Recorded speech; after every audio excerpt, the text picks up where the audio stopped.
اللهم بك أسبحنا وبك أمسينا وبك نحيا وبك نموت وإليك النشور بسم الله الذي لا يضر مع اسمه شيء في الأرض ولا في السماء والسميع العليم بسم الله الذي لا يضر مع اسمه شيء في الأرض ولا في السماء والسميع العليم بسم الله الذي لا يضر مع اسمه شيء في الأرض ولا في السماء وهو السميع العليم ونسألك خير هذا اليوم وخير ما فيه وخير بعده ونعوذ بك من شر هذا اليوم وشر ما فيه وشر بعده آمين ya rabbal alamin sallallahu ala sayyidina Muhammad. Baik jemaah subuh yang diberkahi Allah, insyaallah kita akan membahas fawaidudz dzikri ijmalan, faedah-faedah daripada zikir secara umum. Di kitab ini disebutkan sekitar 42 faedah zikir. Sebenarnya sebelum beliau sudah ada imam salafi tapi sufi, namanya Ibnu Qayyim Al-Jauziyah, nulis kitab Al-Wabilus Shayyib, menyebutkan lebih dari 40 faedah zikir. Yang ini versi Syekh Abdul Qadir Isa. Maka untuk beliau mari kita kirimkan surah Al-Fatihah, semoga beliau diberkahi di alam sana. Ila hadratin Nabil Mustafa Muhammad sallallahu alaihi wasallam wa ila sayyidina Abi Bakr wa Umar wa Uthman wa Ali wa sadatina al-turuq as-sufiyah wal awliya as-salihin wal ulama al-min khassatan muallif hadha kitab mursyidna Syekhna Abdul Qadir Isa wa talamidhihi wa man akhadha anhu wal hadirin wal hadirat. Al-Fatihah. Na'udzu billahi bismillah. Ya Luar maghdubi alaihim waladdallin. Amin.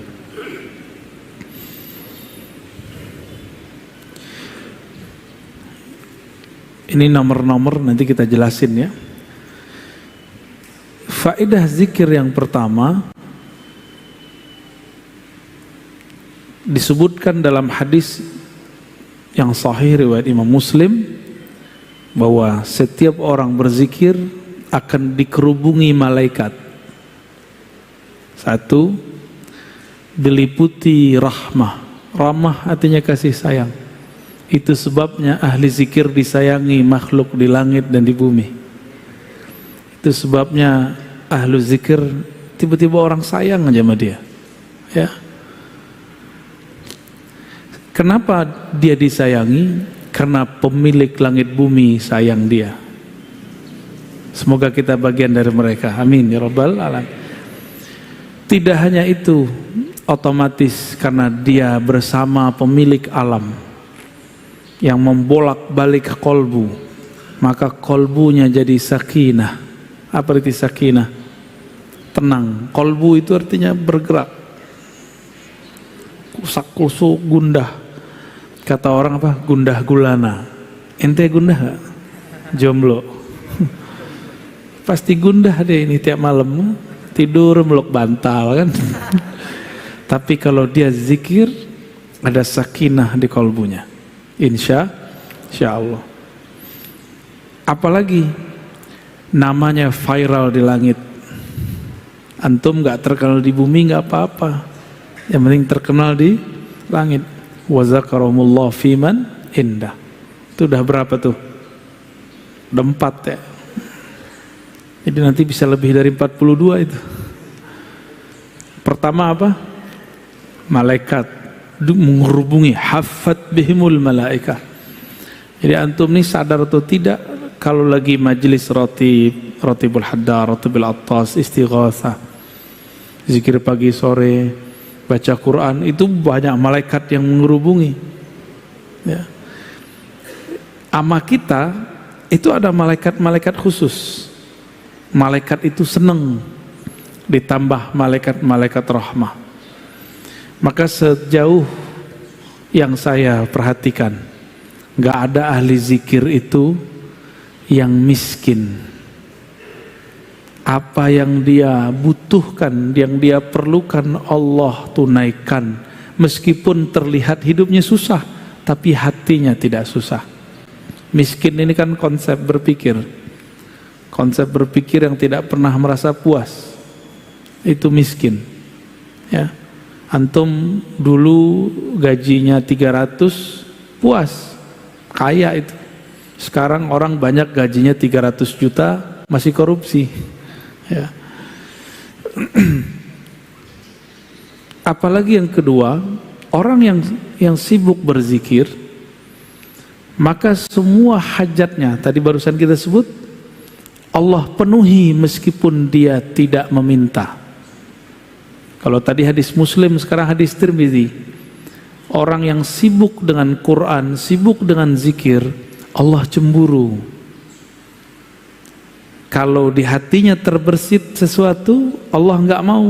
Maka sebelum terbersit, Allah tunaikan apa yang akan dia butuhkan, diperlukan. Maka jadi ahli zikir itu agak ngeri juga, Pak. Terbersit sesuatu datang. Tapi kalau antum zikir kayaknya belum ya. Gawat, Pak, kalau sudah masuk zikir dalam kolbu, Allah senang. Allah kalau udah senang, apa aja mau kita dikasih. Karena mau kita saat itu bukanlah kita yang mau, dialah yang mau. Kalau antum kan masih antum yang mau, zikir supaya dapat ini, zikir supaya dapat itu. Jadi masih ada sisi ego, keinginan nafsiyah, keinginan ego, bukan keinginan dari Allah Subhanahu wa ta'ala. Kayaknya pada pengen zikir semua nih, tapi salah niat.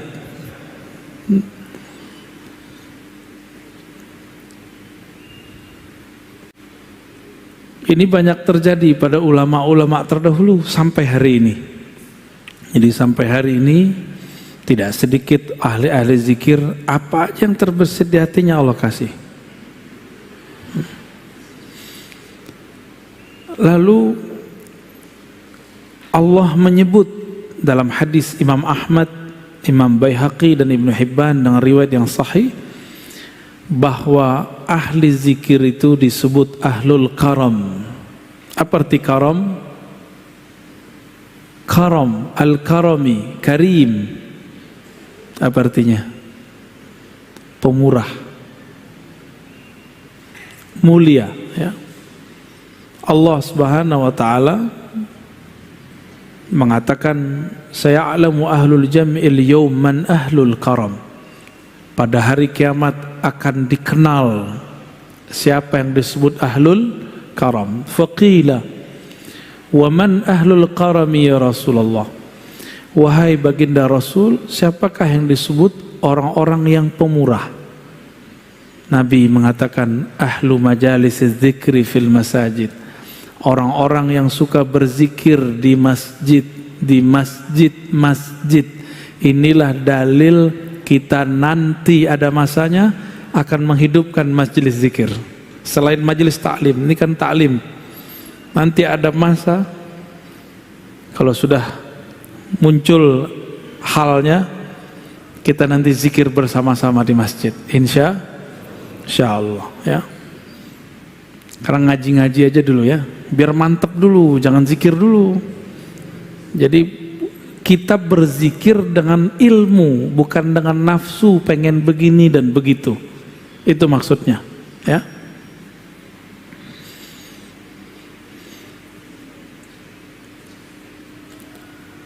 Kalau tadi yang pertama, orang yang berzikir, malaikat mengerubungi. Itu malaikat rahmat di bumi. Ada malaikat-malaikat muqarrabin di langit. Mereka berbangga-bangga. Bukan mereka ya, Allah yang membanggakan kita di hadapan mereka. Satu kali Sayyidina Nabi SAW kharaja ala halaqatin, keluar ke satu halaqah yang ada di masjid. Nabi nggak pernah suruh buat halaqah, Nabi nggak pernah suruh buat zikir, tapi sahabat inisiatif buat halaqah, lingkaran zikir, lalu mereka berzikir dengan pimpinan seseorang. Nabi keluar, Nabi tanya, ma ajlasakum, apa yang membuat kamu duduk bermajlis berhalaqah? Lalu mereka mengatakan, jalasna nazkurullah wa nahmaduh. kami duduk ya Rasulullah untuk berzikir dan memujinya. Berzikir dan memujinya. Faqal atani Jibril. Di riwayat Muslim ini diulang sampai 3 kali. Allah, demi Allah, apakah untuk itu kalian zikir? Untuk itu kalian duduk berkumpul? Lalu mereka merasa ketakutan. Jadi mereka ini buat inisiatif majelis zikir di zaman Nabi. Dicecar pertanyaan 3 kali oleh Rasulullah. Perasaannya gimana itu Pak? Khawatir dituduh sesat. Lalu Nabi mengatakan, bukanlah aku ingin menyalahkan kalian, tapi aku ingin memastikan kalian ngapain, karena di langit lagi rame. Atani Jibril, Jibril mengabarkan kepadaku, di langit lagi rame. Kenapa? Innallaha yubahi bikumul malaikata. Allah membangga-banggakan nama-nama kalian di hadapan malaikat-malaikat muqarrabin. Jadi orang-orang yang suka membuat majelis zikir masyhur dia di langit. Maka dulu siapa? Almarhum Ustadz Arifin Ilham, almarhum Ustadz Fulan, udah banyak dari dulu. Itu namanya diharumkan. Tapi kalau sekedar nama harum, kalau nggak rajin zikir nggak harum lagi. Maka harus mengenal jalur pintas, harus kenal siapa yang dizikirkan. Seandainya Allah tidak menyebut nama kita lagi di hadapan mereka, Allah masih menyimpan sirnya dalam ilmunya. Ya. Jadi lebih tinggi ma'rifat. Zikir itu ada 2. Zikir menyebut, zikir mengingat. Nah, mengingat itu mesti ma'rifatullah, kenal Allah Subhanahu wa ta'ala. Kalau zikir menyebut rata-rata cuma cari pahala. Ya, kebanyakan begitu. Tapi berkah juga. Ya. Kurang bukti apa Pak? Ustadz Arifin itu, ya. Ustadz siapa lagi yang mengajarkan zikir di Betawi? Saya dengar dulu ada Kiai Benyamin, masih aktif nggak? Itu buat majelis Hizib Bahar, ya. Rame orang zikir. Habib kita buat majelis Ratibul Haddad, Ratibul Attas. Allah ramaikan. Allah yang meramaikan, bukan dia. Maka aneh jika ada ustadz, habib, kiai merasa tersaingi kalau ada muncul majelis baru. Itu aneh, ya. Berarti dia nggak mengerti politik langit, ya. Nggak ngerti dia. Orang begini jahil billah. Dia cuma berzikir ingin cari makan. Zikir bukan cari makan. Zikir mau cari ridha Allah Subhanahu wa ta'ala.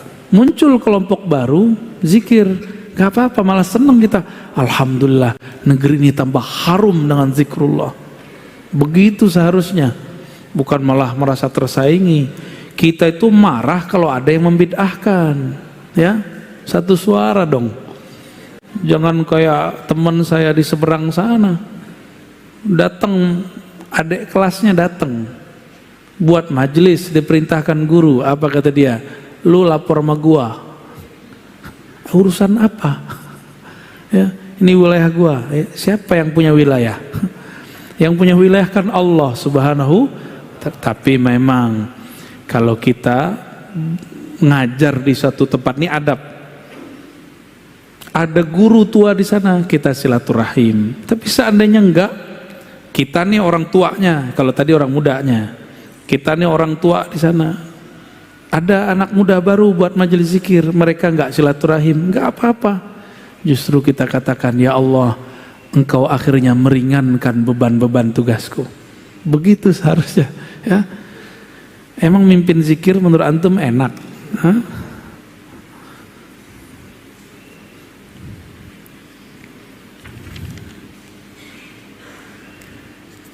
Orang yang berzikir dengan berjamaah, nah ini dalilnya berjamaah nih, hadis Imam Ahmad. Jadi orang-orang yang membid'ahkan zikir berjamaah, saya meragukan mereka ini mengikuti sunnah, walaupun ngakunya manhaj sunnah, nggak percaya. Kenapa? Dalam hadis-hadis yang sahih, hasan minimal, itu selalu menganjurkan zikir berjamaah. Dalam hadis Anas bin Malik diriwayatkan oleh Imam Ahmad, ma min qaumin, tidaklah sekelompok orang ijtama'u. Apa arti ijtama'u? Berkumpul. Yazkurunallah, mereka mengingat Allah. Illa nadahum munadin minas sama, kecuali muncul malaikat yang memanggil dari langit. Apa kata malaikat ini? Kumu maghfuran lakum. Suara apa itu, Ustaz? Oke. Kumu maghfuran lakum. Berdirilah kalian dalam keadaan maghfura, diampuni. Qad buddilat sayyiatikum hasanat. Kesalahanmu sudah diganti dengan kebaikan-kebaikan. Dosa-dosamu dihapus, kamu dapat derajat yang tinggi. Ini hadis menunjukkan makna apa? Pertama, majelis zikir itu diridhoi oleh Allah SWT. Bukti Allah ridho, kita diberi ampunan. Jadi nggak usah khawatir lagi untuk menghidupkan majelis zikir. Mau namanya rotibul haddar, rotibul attas, rotib apa, terserah. Ya, nanti kita buat rotib al-Hashimiyah. Canda ya, nggak sopan masa saya buat rotib sendiri ya. Nanti malaikat akan berseru di langit. Malaikat ini berseru jika diperintahkan. Apa kata dia? Kumu maghfuran. Berdirilah kalian dalam keadaan diampuni. Oh, hamba kalau diampuni oleh Allah berarti Allah ridho sama dia. Kalau Allah ridho sama dia, apa aja mau dia Allah kasih. Ya, antum maunya pasti rumah, mobil, nggak begitu. Bukan itu maksudnya. Ya. Nah, maka di sini faedah zikirnya adalah orang yang berkumpul bermajelis zikir diampuni. Dan yang kedua, diganti dosa-dosanya menjadi kebaikan-kebaikan. Kita ini kan nggak ada yang nggak berdosa. Ada di sini yang nggak dosa. Yang muka-muka ustadz nih dosanya paling banyak kali. Sama kita ya. Yang penting jangan merasa sok suci aja. Allah nggak suka. Itu yang dibaca imam kita tadi. Apa ayatnya tadi? Yuzakkuna anfusahum. Mereka itu suka sok-sok suci gitu. Ya. Itu ayat tadi yang dibaca. Itu ayat tamparan keras buat kita semua. Ya.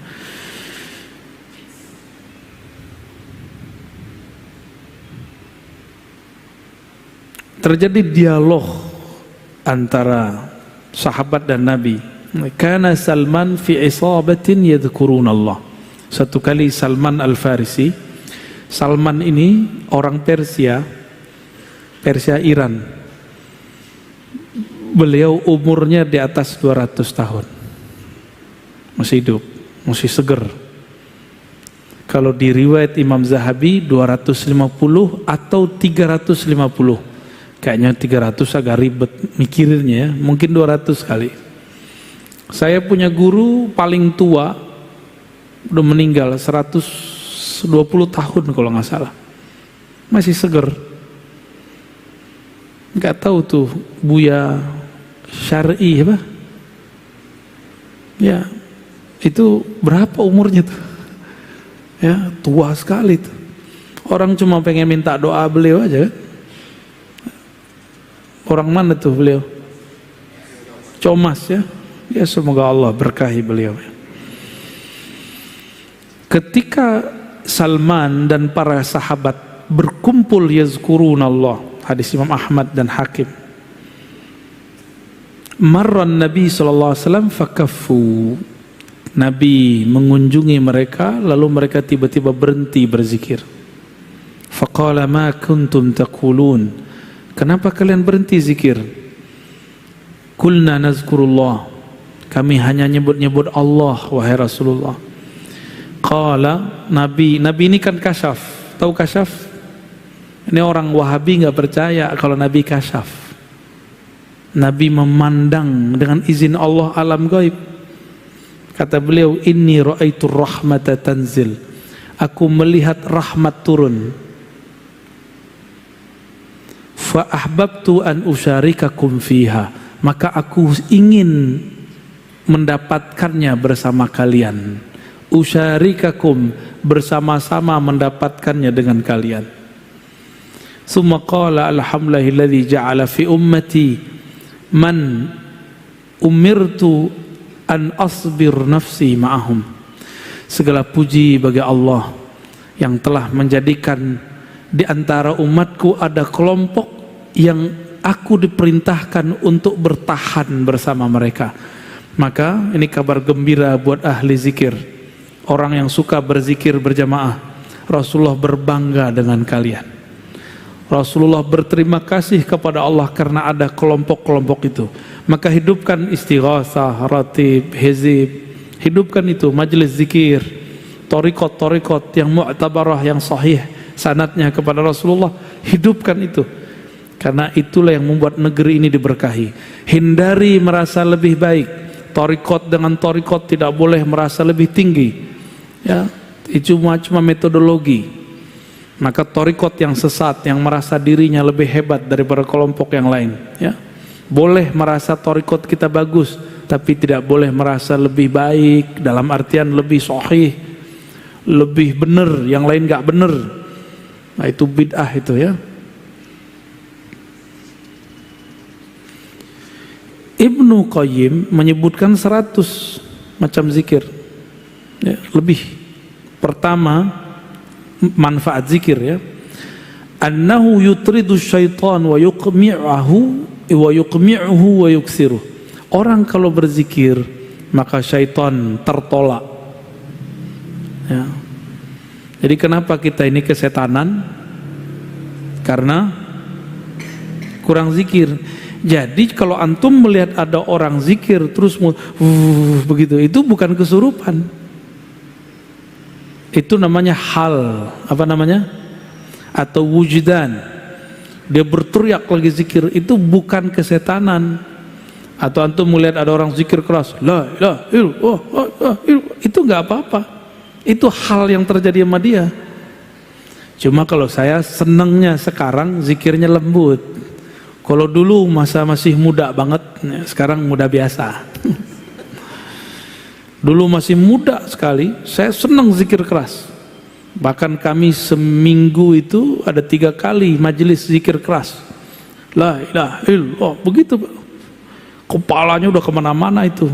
Ada kawan kita yang sudah guling-guling, nangis menyebut nama Allah, Allah, Allah. Itu rindu kepada Allah Subhanahu wa Ta'ala. Nggak apa-apa itu.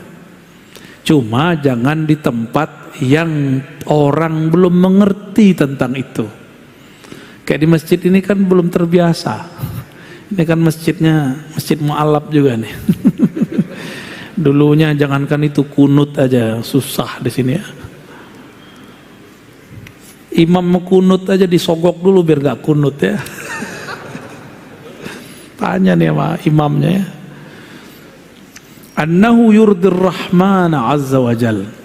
Orang kalau zikir Allah ridha. Ada yang lebih tinggi dari ridha Allah.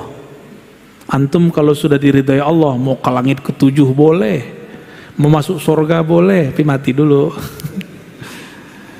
Yang ketiga, ayuzilal hamma wal ghamma anil qalb. Kenapa ada orang gundah gulana? Karena zikir tidak masuk menjadi benteng dirinya. Maka syaitan itu kan mengalir di seluruh darah. Bisa setan. Cuma syaitan tidak sanggup masuk ke jantung. Namun karena darah sudah kotor, itu darah yang masuk bekas dia. Itulah yang membuat kolbu kita gundah. Jadi zikir rutin, zikir itu nggak usah banyak-banyak. Zikirnya yang rutin, pagi sore, ba'da sholat. Dirutinkan terus begitu. Nanti akan muncul cahaya, berlapis cahaya, begitulah terus. Lama-lama dia kuat, jangan langsung sekali hantam 70.000. Ya boleh juga kalau sering. 70.000 itu bulanan, mingguan. Misalnya kita buat majelis khatam 70.000 sekali seminggu boleh. Jangan sekali setahun 70.000-nya. Ya. Yang keempat, annahu yujlibu lil qalbil faraha was surura wal bast. Orang yang zikir, maka di kolbunya ada kebahagiaan. Yajlib, dapat menarik energi bahagia.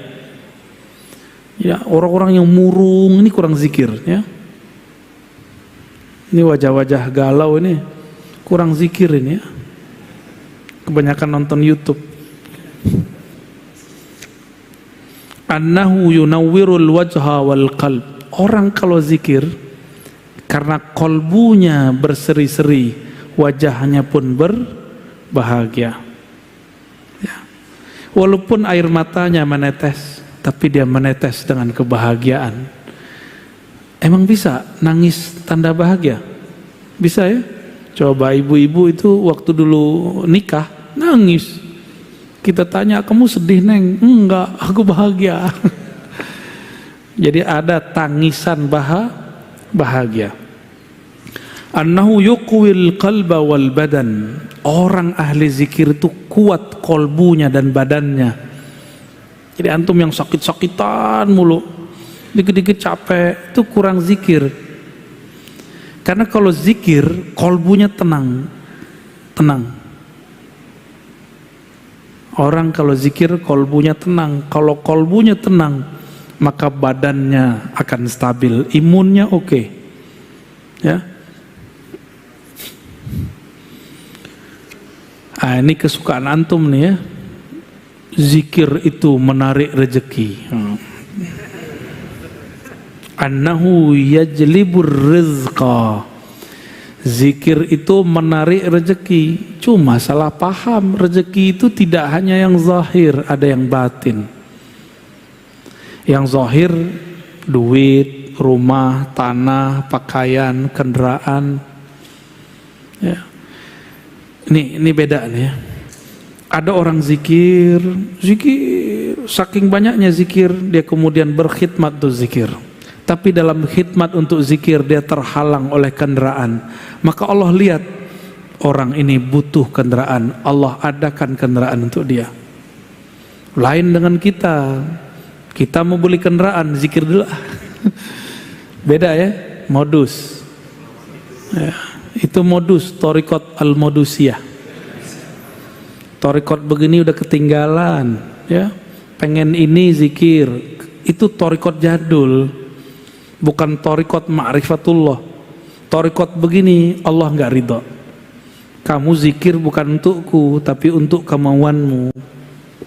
Kalau yang pertama tadi lain, dia khidmat untuk zikrullah. Dia kurang kendaraan, Allah adakan kendaraannya. Basit, dia kurang pasangan, Allah nikahkan dia, ya. Ente al-jomlowi nih. Dia kurang apa? Kurang makan, Allah cukupkan makannya. Itu kalau sudah khidmat, ya. Dompetnya kurang tebal, Allah tebelkan dompetnya. Tapi jangan dimulai dari dompet. Dompet tipis nih, zikir dulu. Ini beda, ya. Jadi orang ahli zikir nih nggak pantas mikirin mobil, nggak pantas. Orang ahli zikir nggak layak, nggak patut dia mikirin rumah, nggak patut. Orang ahli zikir nggak seyogyanya dia membicarakan dompet, nggak seyogyanya dia ngurus-ngurusan begitu. Allah yang urus, jamaah yang urus nanti. Allah ilhamkan kepada jamaah, jamaah ngomong. Disinilah ahli zikir diuji. Nanti antum yang khidmat zikir, ujiannya cuma dengerin aneh.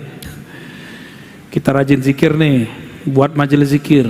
Allah ilhamkan seorang kaya, dia ngomong, Ustadz, Kiai, Buya, nanti kalau saya dapat rezeki, saya beliin rumah dan mobil. Nah, nanti begitu. Itu ujian. Allah sengaja tes case. Ditesnya orang, dia ahli zikir atau pengen sesuatu dalam zikirnya. Kalau dia ahli zikir, dia cuek aja. Kita digombalin orang. Ya, orang kalau susah kan ngomong begitu. Tapi kalau udah punya, eman juga nih duit.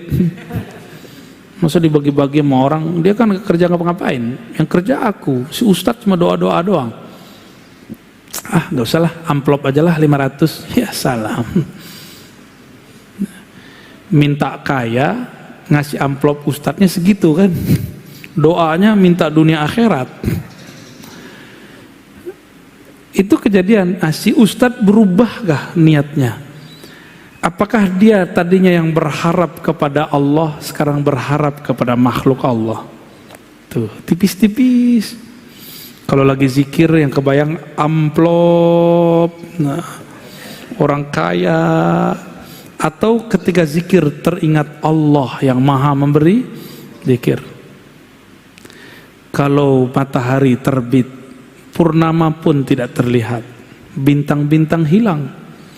Allah itu pencipta sang surya dan dia tidak pernah terbenam, dia selalu bercahaya. Seharusnya dia tidak tertutup oleh awan-awan tadi. Itu kan awan tuh yang datang. Pak Kiai, doain saya 6 bulan lagi beli rumah. Banyak teman saya yang kemudian diprank, merasa diprank oleh orang kaya. Nggak boleh. Itu bukan dia yang ngomong. Ya. Jadi antum kalau ngalamin itu, bukan dia yang ngomong, dia lagi dipinjam lisannya oleh Allah.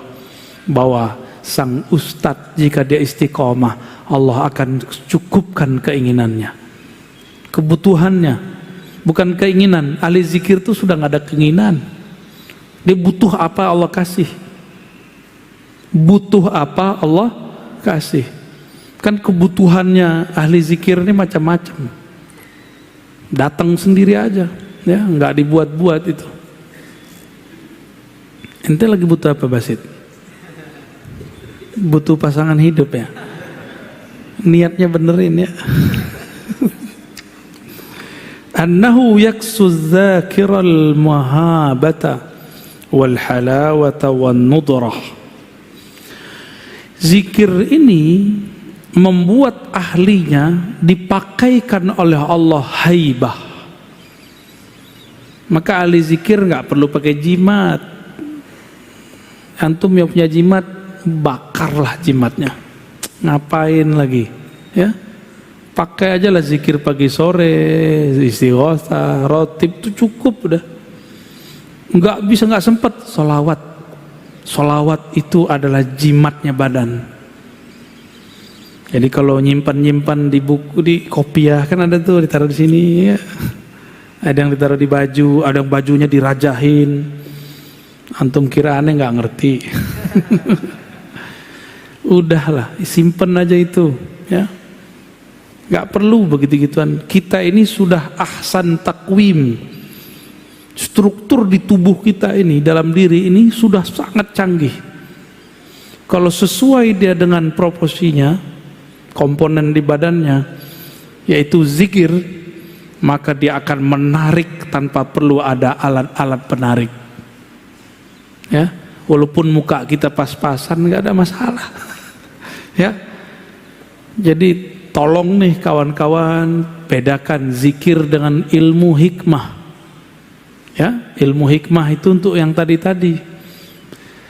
Ilmu hikmah itu cuma jalan supaya orang nanti kecewa sama jimat, kecewa sama raja, kembali kepada Allah. Saya punya dosen dulu, dia mantan mursyid hikmah, jadi ahli buat raja. Terakhir jadi pengamal Thariqat Qadiriyah. Kata dia, bosan bergantung ke tulisan, bosan bergantung ke wirid, bosan bergantung ke angka-angka. Kita bergantung saja kepada Allah. Wusul dia langsung. Udah meninggal sekarang ya, karena COVID, tewas juga. Alhamdulillah dia meninggal dalam keadaan cinta kepada Allah dan Rasulnya. Orang yang ahli zikir dibuat manis oleh Allah. Ayaksual halawah, dibuat menarik oleh Allah. Kalau menarik di sini nih bahasa majazi. Sesuatu yang manis ada semut nggak? Ya, bener. Ada semutnya. Semakin banyak gulanya, semakin banyak semutnya. Bukan semut, semut. Ya, semakin dia manis, semakin Allah kumpulkan sang semut-semut. Kenapa kita datang kepada guru kita yang ahli zikir, ahli ilmu? Karena kita ingin dapat manisannya. Ya, semoga kita termasuk semut-semut yang begitu. Syukur-syukur ya antum termasuk yang manis itu ya. Tapi ada yang manisnya permanen, disedot-sedot habis. Dia harus update lagi, upgrade lagi. Tapi sayang sekali, ada yang belum manis sudah kemudian merasa manis. Bahkan sekarang ingin menyaingi guru-gurunya. Muncullah kemudian mursyid-mursyid palsu. Ya, di thariqat banyak, Pak. Di zaman Abah Anom dulu ada 9 mursyid palsu. Beliau, Abah Anom masih hidup, ada 9 Pak mursyid palsu. Mantan muridnya ngaku jadi mursyid. Bahkan meremehkan Abah Anom, banyak.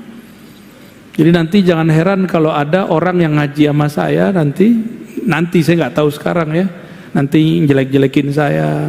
Rozi mah belum nyampe, ya nggak apa-apa. Rozi sesat, nggak apa-apa, terserah ente.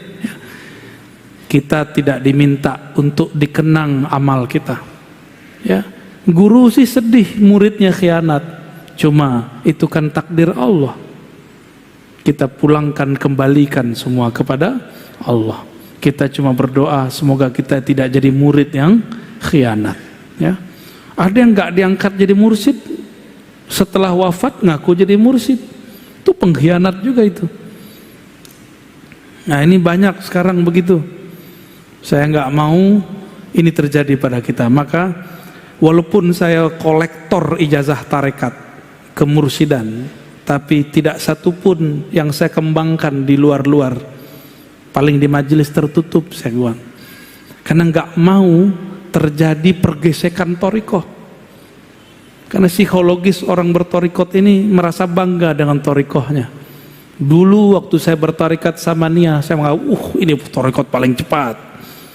Lalu upgrade Naqsyabandi, kayaknya ini paling mantap. Ada suluk 40 hari, 10 hari. Di thariqat sebelah nggak ada. Pindah thariqat lagi, bukan pindah, upgrade thariqat lagi. Wah ini kayaknya lebih gampang nih, nggak perlu pakai suluk-suluk nih. Ya.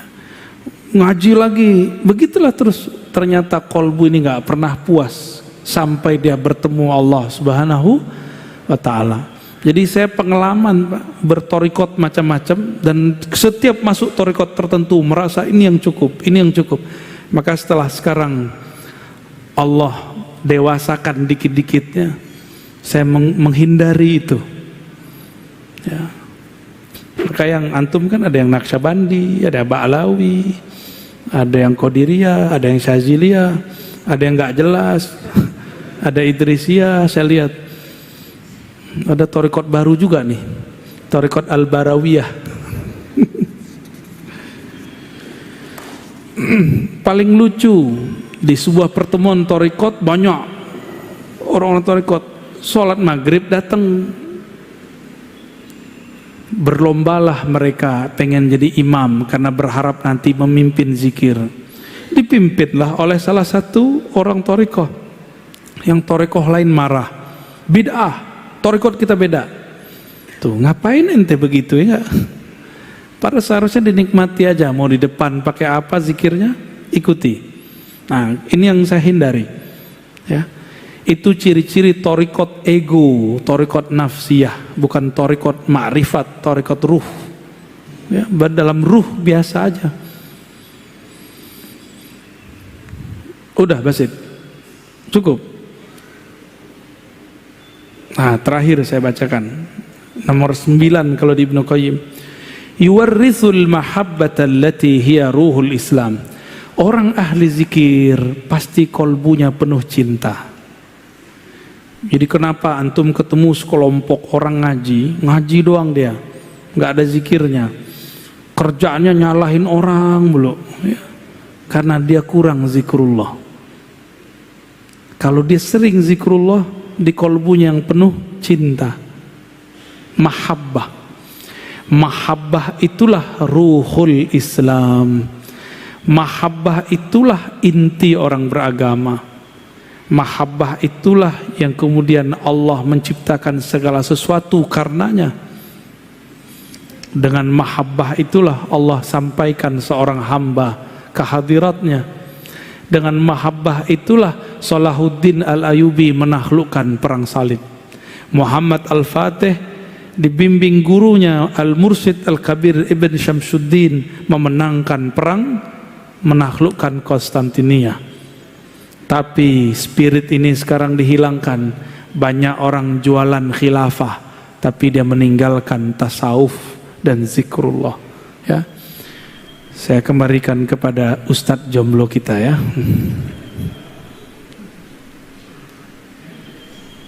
Alhamdulillahirrahmanirrahim. Terima kasih Buya atas materinya. Sedikit Buya ingin bertanya, bicara tentang zikir, ada zikir fida atau zikir tebusan. Itu Buya sedikit tahu, tolong penjelasannya Buya. Zikir fida, kalau di Thariqat Naqsyabandiyah, begitu juga Qadiriyah atau TKN atau Khalidiyah, disebut dengan zikir khatam tahlil atau ataqah, zikir pembebasan. Dalilnya banyak, ya. Man qala la ilaha illallah dakhalal, man kana akhiru kalami la ilaha illallah dakhalal jannah. Siapa yang akhir kalamnya la ilaha illallah masuk surga. Lalu supaya dapat hak la ilaha illallah, Imam Ad-Dusuqi, Imam As-Sanusi menjelaskan dalam kitab mereka, kitab akidah Sunusiyah, Dusuqiyah, disebutkan faidah zikir 70.000. Disebut zikir itqun minan nar, membebaskan hamba dari api neraka, ya. Itu disebut zikir fida. Nah, namun Imam Ibn Arabi punya zikir fida yang lain dengan sholawat. Imam Syafi'i zikir fidanya 4.000 kali khatam Quran. Kalau saya nggak banyak-banyak, Pak. Zikir fida itu zikir ma'rifatullah. Kenali yang engkau sebut, maka engkau diselamatkannya. Selesai. Masalahnya kenalnya gimana? Ya. Cukup.